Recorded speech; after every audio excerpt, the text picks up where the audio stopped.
আপনার ration card এখনও active আছে তো? কারো কারো রেশন কার্ডের ক্যাটেগরি পরিবর্তন, আবার কোথাও কার্ড ইনঅ্যাক্টিভ বা বাতিল হওয়ার খবরও সামনে আসছে।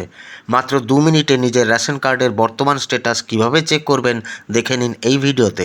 ক্রোম বা যে কোনো ব্রাউজারে আমাদের টাইপ করতে হবে food.wb.gov.in। এন্টার করব। যে সাইটটি খুলছে সেটি মোবাইলের জন্য। আমরা ব্রাউজারের একেবারে ওপর দিকে ডান দিকে একটি অপশান পাবো ডেস্কটপ মোড অন করার জন্য। ডেস্কটপ মোড অন করলাম। একেবারে নিচের দিকে চলে আসতে হবে। বাম দিকে দেখবেন ভেরিফাই রেশন কার্ড একটি অপশান আছে, এখানে ক্লিক করতে হবে। এরপর দেখুন সার্চ টাইপ এবং বেশ কিছু তার মধ্যে অপশান পাবেন।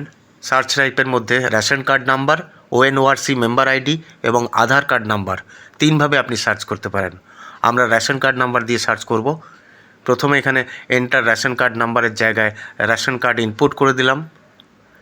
কোনো টাইপ বা ক্যাটেগরি আপনাকে মেনশন করতে হবে না। এন্টার রেশন কার্ড নাম্বারে শুধুমাত্র যে নাম্বারগুলি আছে সেই নাম্বারটি, রেশন কার্ড নাম্বারটি এন্টার করতে হবে।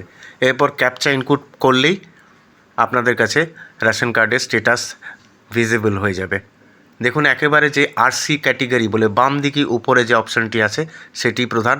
এর ডান দিকে দেখুন রেশন কার্ডের ক্যাটেগরি দেখা যাচ্ছে। যদি ক্যাটেগরি চেঞ্জ না হয়ে গিয়ে থাকে তাহলে নিশ্চিন্ত হয়ে গেলেন। আর যদি ডান দিকের এই লেয়ারটি যেমন গ্রিন দেখাচ্ছে, এর মানে আপনার কার্ডটি অ্যাক্টিভ আছে।